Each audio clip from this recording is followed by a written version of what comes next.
교회라고 하는 이 단어를 우리가 읽거나 듣거나 할 때마다 성경을 제대로 깨닫는 사람이라고 한다면 남다른 어떤 설레임으로 다가와야 마땅할 것입니다.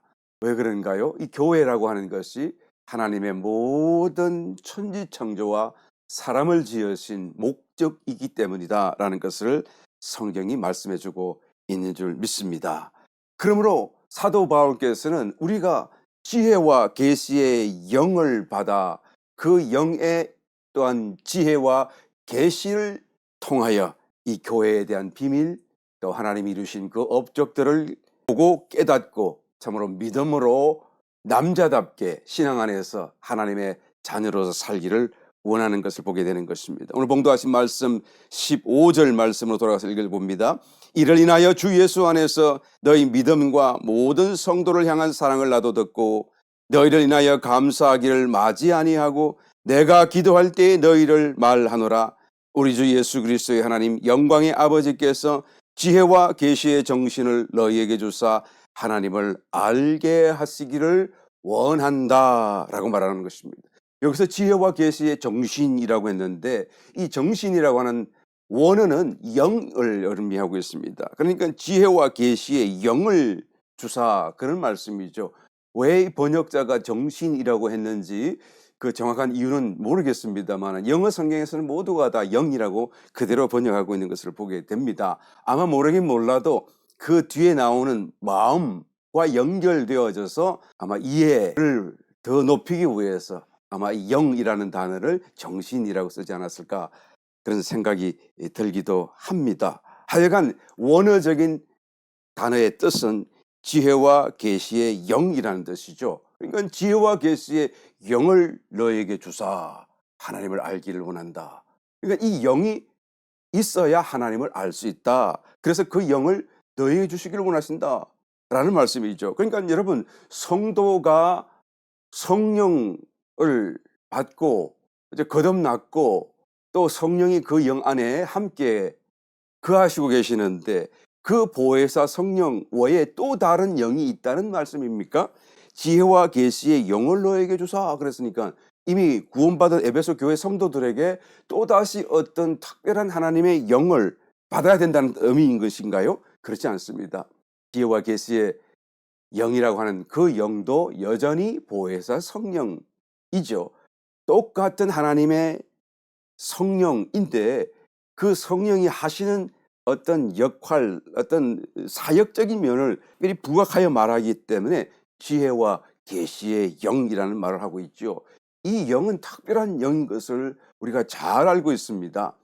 영원히 사시는 영생이신 하나님, 죽으실 수 없으신 하나님께서 이제는 사람의 몸을 입으시고 이 땅 가운데 오셔서 고난 받으시고 죽음을 체험하시고 통과하시고 부활하셔서 성천하시고 이제는 누구든지 믿는 자에게 이제는 살려주는 영, life giving spirit으로 이제는 모든 믿는 자에게 이 영을 주시는 거 아니겠습니까? 그래서 이 영은 바로 그 영이라고 성경이 정확하게 기술하고 있는 것을 보게 됩니다. 하나님의 영, 보혜사 성령 또한 우리의 영이 되어지신 그 영이라고 하는 그러나 본래적인 하나님의 성령이시긴 하지만 이 특별한 죽으실 수 없는 분이 죽으시고 살아나시고 부활하셔서 성천하시면서 다시 우리 속에 들어오시는 나눠 주실 수 있는 생명이 되신 그 과정을 지나셨기 때문에 특별한 것입니다. 그래서 The Spirit이라고 말을 하죠. 그 영이 바로 지혜와 계시의 영이에요. 이미 성도는 다 이 영을 받았죠. 그런데 그 영이 우리 속에서 충만하시고 역사하시는데 특별히 지혜를 주시고 계시하여 주시기를 원한다는 말씀이죠. 그 영을 너에게 주사 다 이미 성도는 받았어요. 그래서 그 영이 너희 가운데 지혜를 주시고 계시해 주시기를 내가 원한다라는 그런 의미인 것입니다. 여러분 계시라고 하는 것은 unveil 그러니까 베일에 감추어져 있는 것을 벗겨내고 보여주시는 것을 unveil 하는 것을 계시라고 하는 것이죠. 하나님과 또는 영적인 하나님의 모든 세계를 다 가려져 있었는데 왜요? 이제는 죄 지었기 때문에 눈이 가려졌어요. 어둠 가운데 떨어졌습니다. 에덴 동산에 쫓겨나고 화영검으로 가려졌고 쌓여져 있는 그런 상태에 있는 것을 하나님이 다시 열어주시는 것이 바로 계시인 것이죠. 지혜는 무엇입니까? 하나님께서 계시해 주신 영적인 어떤 세계를, 또 하나님 당신 자신을 우리가 보고 이해할 수 있도록 해주는 것이 바로 지혜인 것입니다. 보긴 보아도 이해할 수가 없을 수가 있거든요. 그런데 그 본 것을 우리가 이해할 수 있도록 우리에게 역사하시는 그 과정을 지혜라고 말을 하게 되는 것입니다. 여러분, 하나님을 만약 저와 여러분들이 육체를 가진 그대로 하나님의 실제의 임재를 우리가 마주치게 된다고 한다면, 그러면 우리는 살 수가 없겠죠. 성경도 그렇게 말씀하고 있죠. 그러나 적어도 하나님이 조금 당신을 스스로 감추시고 어느 정도라도 우리가 살 수 있게끔 하신다고 할지라도, 하나님이 계신 그대로 우리가 하나님을 뵙게 되면 우리는 우리의 모든 육체적인 오감, 자연 감각이 다 마비가 되어져 버려요. 또 마비가 안 된다고 한다면 어떤 역사, 어떤 작동을 하지 못할 만큼 그것이 굳어져 버리고 무용지물이 되는 그런 어떤 체험을 가질 수밖에 없습니다. 왜 그런가요? 하나님은 워낙 초월적인 분이시고 우리의 이 육체적인 감각, 아직도 완전히 정화되지 않은 이 육체적인 감각으로 인해서 하나님을 다 수용할 수가 없어요. 그래서 마비 같이 오는 것이죠. 너무 큰 용량으로 다가오시면 우리가 그것을 담을 수가 없는 거예요. 다메섹 도상에서 그리스도를 직접 만났던 사울 청년이 어떻게 되었죠? 눈이 멀어버리고 말았어요. 그냥 태양 빛을 만드신 하나님이시니까 그 당신의 그 빛으로 나타나시면, 뭐 반의 반이라도 나타나시면, 아니면 반의 반의 반이라도 나타나시면 눈이 멀고 말지 않겠습니까? 눈이 멀어버렸어요. 육체적인 자연적인 감각으로는 하나님의 임재, 실제 그 직접적인 그런 어떤 만남을 우리는 수용할 수 없기 때문이다라는 것이죠. 설령 우리가 영 안에서 뵙는다고 할지라도 우리의 육신을 떠나가지 않는 이상에는 여전히 우리의 육신은 죽은 자처럼 될 수밖에 없습니다. 이런 현상은 여러 곳 성경에서 다 잘 증거해 주고 있는 줄 우리가 잘 알고 있습니다. 왜 그렇습니까? 우리의 육신이 아직도 완전히 정화되지 못했습니다. 그 하나님의 거룩하심과 광대하심을 수용할 수 없다라는 이 사실 때문에 우리의 육신은 마비가 되고 죽은 자처럼 떨며 그냥 굳어질 수밖에 없다라는 것이죠. 그러므로 우리가 영 안에서 주님을 만났다고 할지라도, 영 안에서 하나님을 보았고 또 영으로 하나님을 알게 되었다고 할지라도, 보아서 알게 되었다고 할지라도 그 아는 것이 나의 이제는 육체, 곧 영이 아닌 혼으로, 육으로 내려오기까지는 여러분 저절로 일어날 수가 없는 거예요. 그냥 내려왔다가는 어떻게 되죠? 그냥 만나는 것과 똑같은 상황이 벌어지는 거예요. 그러니까 모든 혼이 굳어버리고 나의 지성이 굳어버리고 이해할 수 없고, 보아도 영은 보지만 나의 혼은 그냥 굳어가지고 아무런 동작을 할 수 없는 그런 마비 상태가 될 수밖에 없다라는 것이죠. 그래서 영으로 하나님을 만났다고 할지라도 그 만난 하나님을 우리가 잘 표현해낼 수가 없어요. 사람의 이해라고 하는 것은 여전히 혼의 영역이기 때문이다라는 것이죠. 우리의 이해에 합당한 말로 내가 영 안에서 본 것을 설명할 수가 없더라라는 것이죠. 고린도후서 12장 4절, 그가 낙원으로 이끌려가서 말할 수 없는 말을 들었으니 사람이 가히 이르지 못할 말이로다. 사도 바울의 체험 아닙니까? 또 다른 체험 속에서 그가 낙원에 올라가서 어떤 말을 들었는데 그 말이 표현할 수 없는 거예요. 형언할 수 없는 그런 말이다라고 말을 하지 않습니까? 구약시대 예레미야 선지자도 마찬가지입니다. 예레미야서 1장 6절 보게 되면 하나님께서 그에게 어떤 사명을 주시기 위하여 그를 찾아오셨는데, 하나님을 만난 그 순간 내가 가로되 슬프도소이다, 주 여호와여 보소서, 나는 아이라 말할 줄을 알지 못하나이다. 그렇게 말을 하는 것을, 고백하는 것을 보게 되는데, 여기서 슬프도소이다라는 이 말은 사실은 감탄사예요. 그러니까 슬프도소이다, 슬픕니다, 이런 내용을 가졌다기보다는 그냥 이런 정도의 감탄사일 뿐이에요. 어떤 슬픔을 나타내는 어쩌지? 뭐 이런 하는 이런 감탄사인데, 사실은 하나님을 만나는 그 순간 말을 잇지 못하는 그 상태를 설명하고 있지 않아요. 너무 놀라고 이게 수용이 안 되고 다시 이것을 표현해낼 말이 없더라라는 그런 어떤 간증이 바로 이 장면이 아닐 수가 없습니다.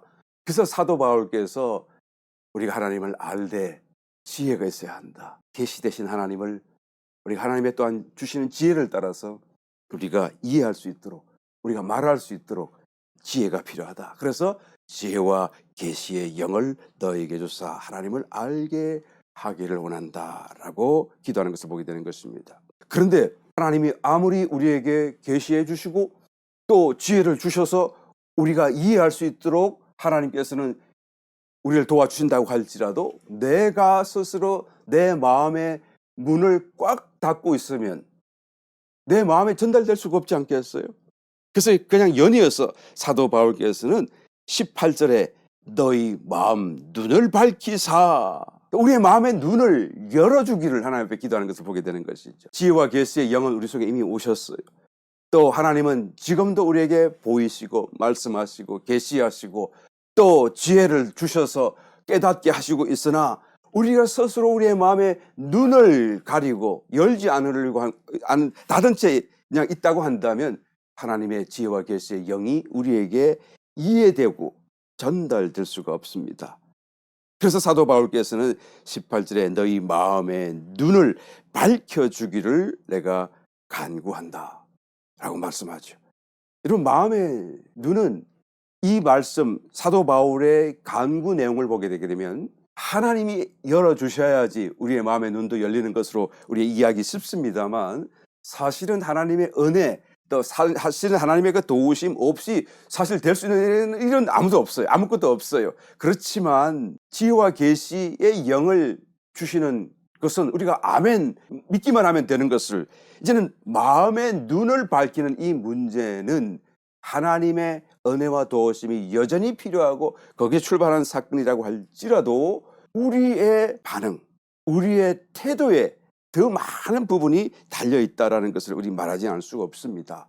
우리가 하나님이 주시는 어떤 은혜에 어떻게 반응을 하는가, 하나님 주시는 어떤 계시와 지혜에 우리가 어떻게 우리의 마음을 여는가에 달려있다는 것이죠. 왜요? 내 마음은 나의 것이기 때문에. 그래서 내가 스스로 문을 걸고 닫고 열지 않으면 하나님도 어찌하지 못해요. 하나님은 억지로 하시는 분이 아니잖아요.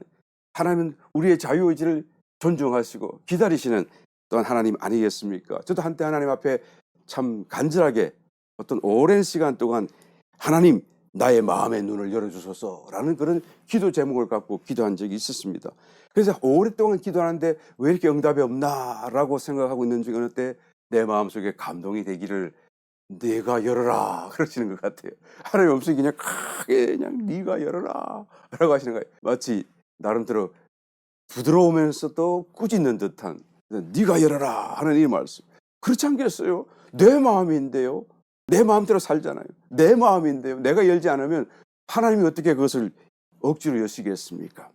하나님께서 은혜를 주시고 또 하나님께서 그런 감동을 주시고 또 우리의 열망을 더해 주실지언정 종국적으로는 우리가 스스로 우리의 마음을 꼭 열어야 된다라는 것입니다. 여러분, 마음의 눈은 어떻게 열까요?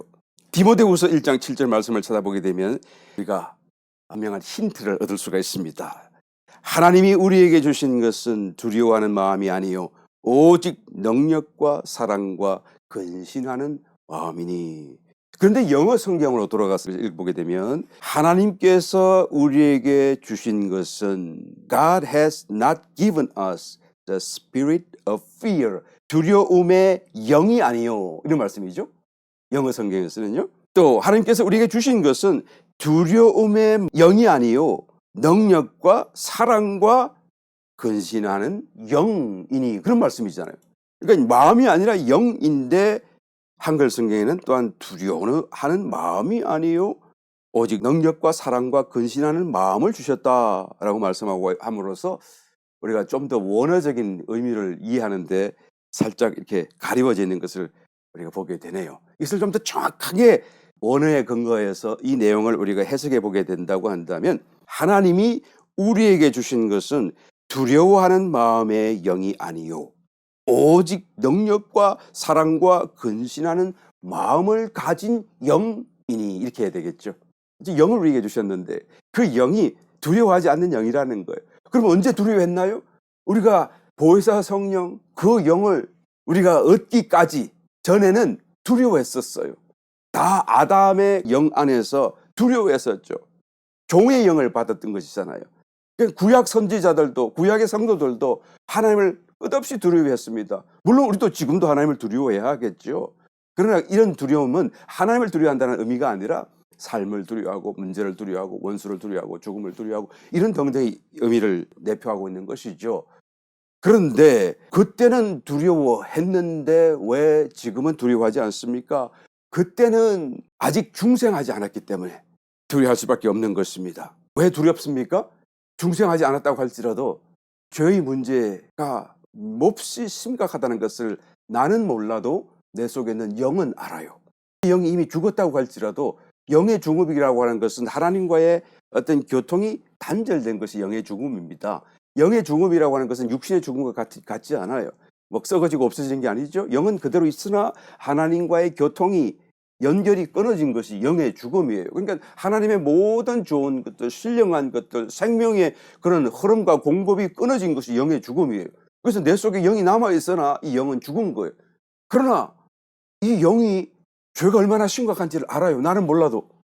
또 우리가 죽고 나면 반드시 심판이 있다는 것을 나는 잘 몰라도 영은 알아요. 그러니까 두려운 거예요. 왠지 모르게 두려운 거예요. 그냥 죽음이 두려운 것이고 살기 위해서 종소리 하면서까지도 이 두려움 속에서 살아가는 것입니다. 그런데 하나님을 믿고 이런 새로운 영으로 우리가 거듭나게 되었잖아요. 그러니까 이 영은 이젠 더 이상 두려워하지 않는 영이 아니다라는 것이죠. 왜 두려워하지 않습니까? 그리스도의 영으로 그리스도의 생명으로 우리가 중생했기 때문에. 그래서 로마서 8장 15절 너희는 다시 무서워하는 종의 영을 받지 아니하였고 양자의 영을 아들의 영을 받았으므로 아바 아버지라 부르짖느니라. 그때는 두려워했지만 이제는 두려워하지 않는다라는 것을 말해주고 있습니다. 그러니까 저와 여러분들은 이제는 두려워하지 말아야 되죠. 성도가 되었음에도 불구하고 두려움이 있고 여전히 두려워하고 살고 있다고 한다면 그것은 우리들 안에 있는 영의 문제가 아닙니다. 영은 이미 아들의 영을 받았기 때문에 두려워할 수 있는 영이 아니에요. 하나님 앞에 너무나 기뻐하고 사랑하고 감사로 충만한 그런 영이 바로 우리의 영이 되어졌죠. 그런데도 불구하고 이전과 같이 두려움 속에 살고 있다고 한다면 그것은 영의 문제가 아니고 우리의 마음의 문제인 것이죠. 우리의 마음 속에서 이 두려움을 아직도 해결해내지 못하고 있기 때문이다 라고 말씀드릴 수밖에 없는 것입니다. 곧 옛사람의 마음 습관이죠. 옛사람은 죽은 영을 따라서 이제는 내가 죽으면 이대로 죽으면 심판받고 영원히 이제는 하나님께로 떨어지고 죽게 되어 둘째 사망 가운데서 영원히 처하게 될 것이라는 걸 내가 알기 때문에 두려움 속에 떨며 살 수밖에 없었지만 그럴 때 그 시간 속에 내 마음도 이 영의 영향력 속에 말할 수 없는 두려움을 갖고 살았었죠. 그러다가 예수님을 믿고 내 영이 다시 살아났습니다. 아들의 영을 받았어요. 이제는 더 이상 두려워할 이유가 없고 두려워하지도 않게 되었습니다만 여전히 두려워한 것은 내가 이 새로워진 영과 연결되지 못하고 옛날 영과 연결된 것을 따라 살고 또 그 영에 의해서 쌓여진 어떤 마음의 습관 속에서 헤어나지 못하기 때문이다 라고 말할 수밖에 없는 것이죠. 그래서 여전히 두려워할 수밖에 없습니다.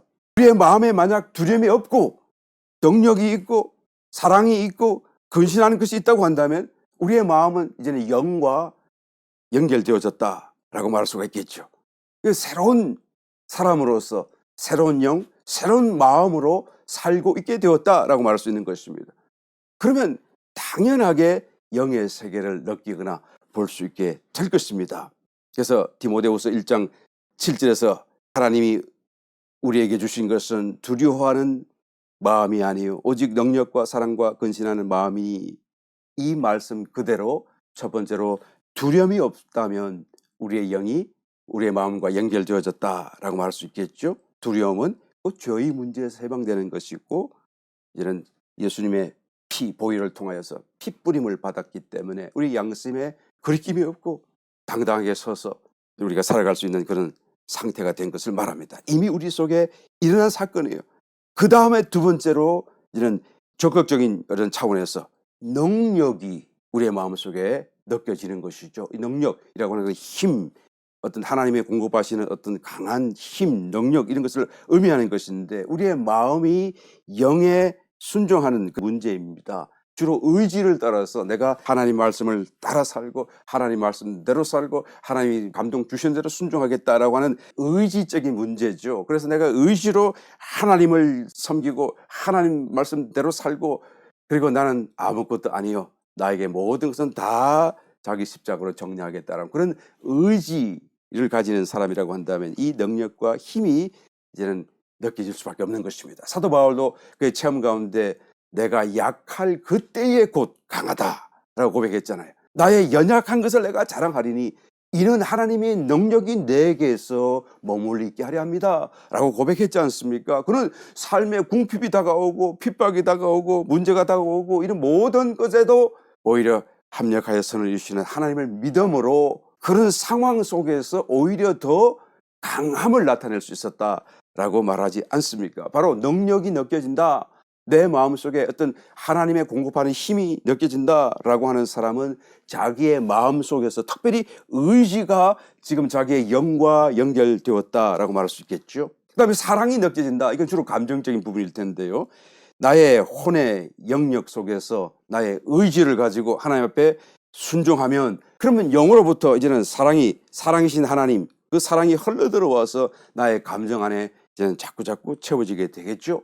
그러면 나의 감정이 그냥 사랑으로 충만하게 되는 것입니다. 그냥 사랑하게 돼요. 모든 것이 사랑스럽게 다가오게 되는 것이죠. 뭔가 내가 좋은 일을 만났기 때문에 사랑스럽기 때문에 사랑하는 것이 아니라 그냥 원수라도 사랑할 듯한 마음이 사랑이 흘러넘치게 된다라는 것이죠. 이것이 바로 내 마음에 사랑이 느껴지는 것입니다. 곧 마음의 사랑의 마음의 영이라는 의미가 되겠죠. 그 다음에 근신하는 마음이라고 말씀하고 있습니다. 이것은 절제하고 분별하고 무엇에서 절제하고 분별합니까? 세상에서 세속적인 것에서 그리고 죄를 멀리하는 것을 의미하는 것입니다. 그러므로 깨어있는 마음이죠. 정한 것에 거룩하지 않은 것에 물들지 않도록 자기 스스로 깨어있는 그런 마음의 상태가 바로 근신하는 마음이다라고 말할 수 있는 것입니다. 여러분 이 네 가지가 우리 마음속에 느껴진다고 한다면 그 사람은 마음의 눈이 열어진 거예요. 첫 번째로는 뭐죠? 두려움이 없는 거예요. 이거는 다 우리에게 이미 일어난 것입니다. 예수님의 그런 생명으로 그리스도의 그 영으로 우리 속에 오셨기 때문에 우리가 우리의 마음의 옛 습관만 정리할 수 있다고 한다면 이 두려움에 우리가 절대로 마음을 빼기지는 않을 수가 있는 것입니다. 그 다음에 마음의 능력, 나는 죽어지고 그리스도만이 살아나는, 그 다음에 사랑이 느껴지고 또 내 스스로 모든 세속적이고 부정한 것으로부터 근신하는 마음을 가지고 한다고 한다면 그런 마음의 상태가 곧 마음의 눈이 열어진 것이다 라고 말할 수 있는 거예요. 이 추상적인 것이 아닙니다. 우리가 정말 이런 삶을 살아야 돼요. 신앙에서 이런 어떤 삶의 방향을 따라서 우리 스스로 애써 살아가야 한다는 것을 우리가 고백하지 않을 수 없습니다. 그래서 하나님께 기도합니다. 지혜와 계시의 정신을 너에게 주사 너의 마음의 눈을 밝히시고 그래서 이제 하나님을 알게 된 것을 너의 마음으로 느끼고 또 하나님이 하신 일도 너희가 이해하기를 원한다. 18절 다시 돌아서 읽어봅니다. 너희 마음 눈을 밝히사 그의 부르심의 소망이 무엇이며 성도 안에서 그 기업의 영광의 풍성이 무엇이며 그의 힘의 강력으로 역사하심을 따라 믿는 우리에게 베푸신 능력의 지극히 크심이 어떤 것을 너희로 알게 하시기를 구하노라. 지혜와 계시의 영이 주어지고 마음의 눈이 열린다고 한다면 무슨 일이 일어납니까? 첫 번째로 부르심의 소망이 무엇인지를 우리가 알게 되는 거예요. 그 다음에 기업의 영광의 풍성이 무엇인지도 알게 되는 거예요. 그리고 하나님이 우리에게 베풀어 주신 그 능력이 얼마나 크신지도 알게 된다는 것이죠. 부르심의 소망이 무엇인지를 알게 된다라고 하는 것은 여러분 우리의 성경적인 지식을 따라서도 어느 정도 알 수 있습니다. 벌써 이미. 그런데 그것이 정말로 마음의 눈을 열고 보는 사람이라고 한다면 실감을 느끼는 것이죠. 그것이 너무 좋은 것이죠. 너무 정말 감사하고 놀라운 일이다라는 것을 느낄 수 있게 된다라는 것이에요. 지옥불에서 구원받는 것입니다. 그 단테의 그 신곡, 물론 그것은 하나의 어떤 소설 이긴 합니다만 그 지옥에 관한 내용을 이렇게 묘사한 것을 볼 때에 지옥 문에다가 이런 글귀를 써놓았습니다. 여기에 들어오는 자는 모든 희망을 버리라. 정말 여러분 이 말씀의 의미를 한번 우리 깊이 한번 되새겨 본다고 한다면 지옥이 얼마나 참으로 무서운 곳인가라는 것을 절절히 느끼지 않을 수 없습니다. 어떤 희망도 없는 곳이 지옥이다라는 거예요. 육신의 고통은 말할 것도 없지만 불타고 뭐 이런 것도 말할 것도 없지만 그래 마음에 그나마 이것이 언제 끝날 것이다라는 희망조차도 없다고 한다면 그걸 어떻게 견딜 수 있을까? 정말 지옥은 절대로 가서 안 되는 곳인 것을 우리가 알 수가 있습니다. 그 지옥불에서 우리를 구원하시는 거예요. 또 대환란에서도 우리를 구원하시는 것이죠. 휴거를 당하게 해주시는 것이죠. 세상 사람들과 분리시키시고 구별하시는 하나님의 은혜인 것이죠. 그 다음에는 하나님 앞에 그리스도와 더불어서 혼인잔치를 벌이게 되는 것입니다. 내 몸이 주님과 같이 변화되어지고 또 내 몸의 영광이 주님의 영광과 리플렉트 되어져서 빛나게 될 것임을 말씀해주고 있죠. 이제 굉장한 사건이 아닐 수가 없습니다. 천년왕국과 또한 신천 신지 시대에는 왕 같은 제사장으로 만국과 만민과 만부를 다스리게 될 것 아니겠습니까? 정말로 왕으로서 하나님의 아들들로서 온 세상을 다스리는 그런 놀라운 은혜가 우리에게 주어질 것이다 라는 것이고요. 그 중에서도 가장 큰 은혜라고 한다면 하나님의 성품에 참여하는 은혜라고 말할 수가 있을 것입니다. 요한계시록 2장 7절 귀 있는 자는 성령이 교회들에게 하시는 말씀을 들을지어다. 이기는 그에게는 내가 하나님의 나군에 있는 생명나무의 과실을 주어 먹게 하리라. 하나님의 성품에 참여한다는 것은 하나님의 그 거룩하신 성품이 나에게 이제는 젖어들게 되고 또 나의 부분이 되어지시고 점점 나의 충만으로 점점 젖어드는 그 가운데서 그 하나님의 거룩하신 성품을 내가 향기 맡고 맛보게 되고 그리고 그 어떤 하나님의 그 미덕들 가운데서 취하여 살 수 있는 그런 축복이 아니겠습니까? 다른 어떤 것보다도 먼저 내가 그것을 맛보는 거예요. 그래서 하나님의 나군에 있는 생명나무의 과실을 주워 먹게 하리라. 이 말씀은 이기는 자들에게 하나님께서 약속하시는 것인데 굉장한 약속이죠. 다른 어떤 굉장한 어떤 선물을 주고 어떤 뭐죠? 굉장한 은사를 주는 것보다도 이것 자체 생명나무는 바로 그리스도, 생명이신 하나님, 그 하나님을 맛보게끔 주신다는 그런 약속이에요. 이게 하나님의 성품에 참여한다는 것과 하나의 일맥상통한 축복이고 약속이 은혜죠. 이것을 우리가 들을 때 정말 좋겠구나라는 생각을 할지 모르겠지만 정말로 좋겠구나. 야, 이건 너무너무 좋겠구나. 감당할 수 없겠구나. 라고 하면서 이 약속 앞에 우리가 정말 어찌할지 못하고 그런 감동이 우리에게 있는가라는 걸 한번 살펴볼 필요가 있는 것이죠. 왜 그것이 감동이 되지 않습니까? 이런 놀라운 하나의 사건인데요. 지혜와 계시의 영이 주어졌지만 마음의 눈이 아직도 덜 열렸기 때문에 그런 거예요. 우리가 성찬을 대할 때도 이 성찬이 주님의 살과 피인데요. 이 정말 대할 때마다 저절로 눈물이 주르르 흐르고 감격 감사에 우리가 어찌할 줄 몰라 해야 되는데 엎드려 절이라도 해야 될 것 같은데 그냥 우리가 그것을 평범하게 대하고 약간의 감성 속에서 그것을 우리가 먹고 마시고 끝내지 않습니까? 왜 그런가요? 왜 우리는 알면서도 이것이 주의 살이라고 피라고도 믿으면서도 왜 그런 감동이 전해보지 않을까요? 바로 지혜와 계시의 영이 주어졌지만 아직도 마음의 눈이 더 확실히 열려지지 않았기 때문이다 라고 말할 수밖에 없는 것입니다. 마음의 눈이 밝아지면 이 모든 것이 다 엄청난 실감, 소망이 될 수밖에 없는 것이죠. 마음의 눈이 꼭 밝아지시기를 예수님의 이름으로 축원드립니다. 마음의 눈이 밝아지면 또 어떤 일이 일어납니까? 기업의 영광의 풍성을 알게 됩니다. 기업의 영광이라고 하는 것은 곧 우리가 받을 또 우리 자신이죠. 우리가에게 주어지시는 하나님의 그 영광이 얼마나 풍성할지를 우리가 보아 알고 또한 느낄 수가 있다라고 얘기하는 것입니다. 하나님의 거룩하심, 사랑, 자비, 겸손, 인내, 온유하심, 또 하나님의 그 풍성하신 생명력, 온 새 예루살렘이 다 하나님의 그 생명으로 가득 찬 그 푸른색, 보좌가 푸른색, 구린색이라고 하는 것은 하나님의 생명력을 상징적으로 나타내는 것인데요. 정말로 넘치고 넘치는 하나님의 생명력을 영광으로 우리가 보게 된다는 것이죠. 빛으로 보게 된다는 것이죠. 권세, 위엄, 존귀 이 모든 것이 빛으로 이런 나타나는 거예요. 그러니까 그 빛이 얼마나 정말 강하고 풍성하고 다양하고 얼마나 좀 영롱하고 좀 찬란할 것인가라는 것을 우리가 생각해 보지 않을 수 없습니다. 우리 눈에 보이는 이 빛이라고 하는 것은 무색, 투명하게 우리가 보이지만 사실 이 빛을 나누어 보게 되면 프리즘을 통과하게 되면 빨주, 노초, 파남보 7가지 무지개 색깔로 나타나는 것을 보게 되지 않습니까? 그래서 그 무지개 색깔을 딱 보는 순간 정말로 영롱하고 정말로 어떤 가까이 범접할 수 없겠다 하는 그런 어떤 신비감에 우리가 와 그런 어떤 감동 또 어때 동시에 어떤 찬란한 어떤 아름다움 이런 걸 다 느끼지 않습니까? 그러니까 이 공중에 물리적인 빛조차도 그런 어떤 신비감이 있고 찬탄할 수밖에 없는 아름다움이 있다고 한다면 정말로 참 빛이신 하나님 그 빛이 풍성한 모든 하나님의 아름다운 미덕들을 다 포함하여 빛으로 발산하는 그런 어떤 영광을 우리가 볼 수 있다고 한다면 그 풍성함이라고 하는 것은 정말 이루 말할 수가 없겠죠. 마음의 눈이 열리면 하나님을 실제로 뵙지 않았다고 할지라도 이 영광의 풍성함을 최소한 적게라도 보아 알고 또한 느낄 수 있게 된다라는 것을 의미하는 것이죠.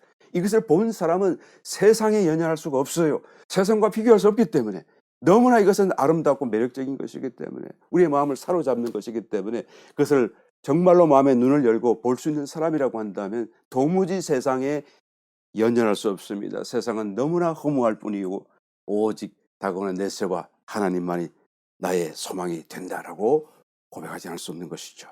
마음의 눈이 밝아지면 이와 같이 기업의 영광이 얼마나 풍성한지를 알 뿐만 아니라 또 한 가지 더 하나님이 우리에게 베푸신 능력이 얼마나 큰지도 보아 알게 된다라는 것이죠. 이 내용을 우리가 좀 더 자세히 살피기 위해서는 19절 이하로 들어가서 읽어보아야 됩니다. 그 능력이 20절과 22절까지 그리스도 안에서 역사하사 죽은 자들 가운데서 다시 살리시고 하늘에서 자기의 오른편에 앉히사 모든 정사와 권세와 능력과 주관하는 자와 이 세상뿐 아니라 오는 세상에 일컫는 모든 이름 위에 뛰어나게 하시고 또 만물을 그 발 아래 복종하게 하시고 그를 만물 위에 교회의 머리로 주셨느니라. 그리스도를 살리셨고 모든 권세 만물을 그 발 아래 복종케 하셨다라는 거예요. 그리고는 주님께서는 교회의 머리로 오시고 우리가 그의 몸, 지체가 되어서 교회가 되게 하셨다라는 것이죠. 그러므로 우리가 주님과 하나 되어 있는 겁니다. 주님이 하셨던 그대로 풍랑을 향하여 명령하고 죽음을 향하여 명령하고 질병을 향하여 명령하고 사단과 원수를 향하여 명령하고 그리고 정말로 모든 만물과 권세 위에 있음을 우리가 알아야 되죠. 그런데 왜 우리가 그것을 잘 하지 못하는 것이죠?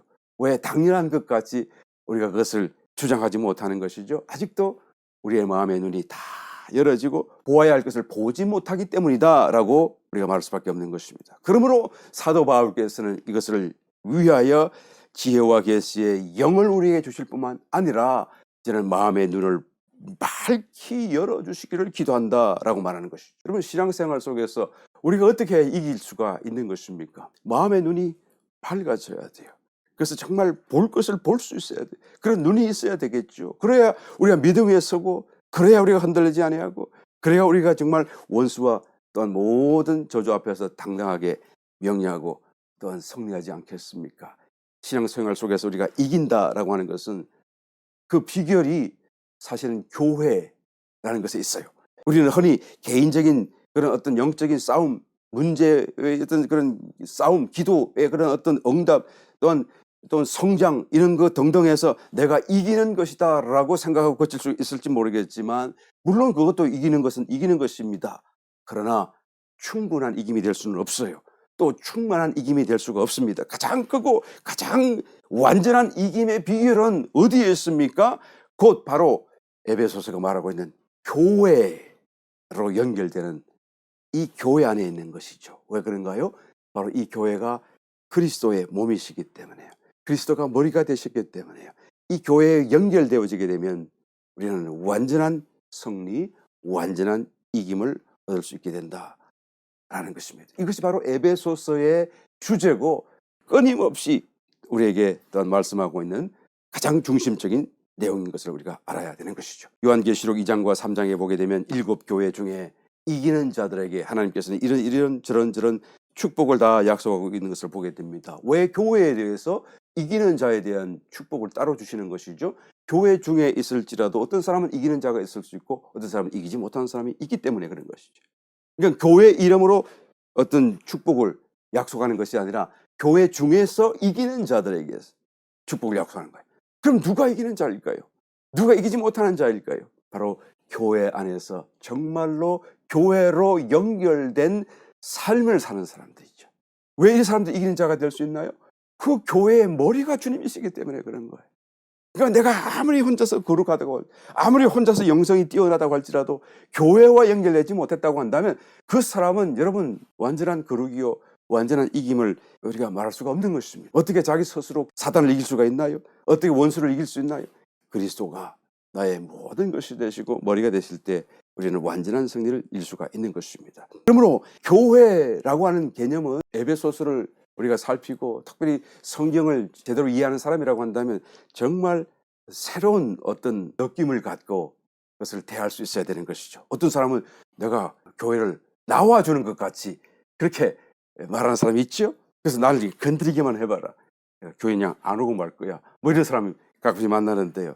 여러분 이것은 정말 성경을 깨닫지 못하고 신앙이 뭔지를 모르고 있는 거죠. 정말 불쌍한 사람입니다. 왜 그런가요? 기분이 좋으면 우리 교회 그랬다가 기분이 좀 나빠지면 뭐 이 교회 저 교회 많이 바뀌어지는, 왜 이런 사람이 불쌍한 사람인 것입니까? 교회 그 자체가 자기 자신이기 때문에 그런 거예요. 자기 자신은 그 하나의 거대한 몸을 두고 발견하지 못하고 그걸 깨닫지 못하고 거기서 떨어져 나갔다가 다시 들어왔다가 뭐 그러겠다는 거 아니겠어요? 여러분 이런 개념이 분명하지 않다고 한다면 어떻게 신앙생활 속에서 이기는 자가 될 수 있겠어요? 여러분 교회는 누구의 것도 아닙니다. 목사의 것도 아니고요. 그냥 나 자신이에요. 우리가 이것을 분명히 깨달아야 될 줄 믿습니다. 만약 교회에 대한 올바른 영적 느낌을 가지고 있다고 한다면 그 사람은 교회가 언제든지 사랑스러울 것입니다. 교회의 모든 지체가 귀중하게 여겨질 것입니다. 교회 중에서 행하는 모든 일들이 또한 너무 아름답고 귀중하게 여겨질 수밖에 없을 것입니다. 왜 그런가요? 에베소서 1장 23절 교회는 그의 몸이니 만물 안에서 만물을 충만케 하시는 자의 충만이니라. 그러니까 이 세상과 만물과 우주 가운데 하나님의 모든 그런 임재가 있어요. 하나님은 편재히 계시지만 그러나 하나님의 모든 것으로 충만히 와 계신 곳은 오직 한 곳밖에 없는데 그것이 뭐라고요? 교회라고 얘기하고 있지 않습니까? 만물을 충만케 하시는 자의 충만이 교회다. 그의 몸이다. 라고 말씀하지 않습니까? 그러므로 이 교회는 정말 여러분 마음의 눈을 열고 보게 되면 이것은 보통 것이 아니라는 것을 우리가 깨달을 수밖에 없고 느낄 수밖에 없는 것입니다. 아무리 겉으로 보기에는 시시하고 사람들의 그런 평가가 그렇게 시시하다고 할지라도 그러나 마음의 눈이 열린 사람으로서 교회를 보게 되면 교회보다 이 온 우주 가운데 더 놀라운 것은 없다. 여러분 이방 선지자였지만 발람 같은 사람, 광야에 있는 교회, 이스라엘 백성들이 교회죠. 구약시대의 교회를 상징하고 있죠. 그 광야 교회를 보고 그가 이방 선지자든 불구하고 감동되어져서 축복하잖아요. 민수기 24장 5절 이하의 말씀, 야곱이여 내 장막이, 이스라엘이여 내 거처가 어찌 그리 아름다운고. 저주하러 왔던 사람인데 감동 속에서 교회를 보고, 펼쳐져 있는 교회를 보고 얼마나 아름다운고 라고 하는 거예요. 이 성령이 그를 감동하신 것이죠. 성령의 안목에서 또 그의 눈에 보이는 것이기도 하겠지만 성령의 느끼심을 그가 지금 말하고 있는 거예요. 그 부러짐이 골짜기 같고 강가의 동산 같으며 여호와의 심으신 침향목들 같고 물가의 백향목들 같도다. 그 통에서는 물이 넘치겠고 그 종자는 많은 물가에 있으리로다. 그 왕이 아각보다 높으니 그 나라가 진흥하리로다.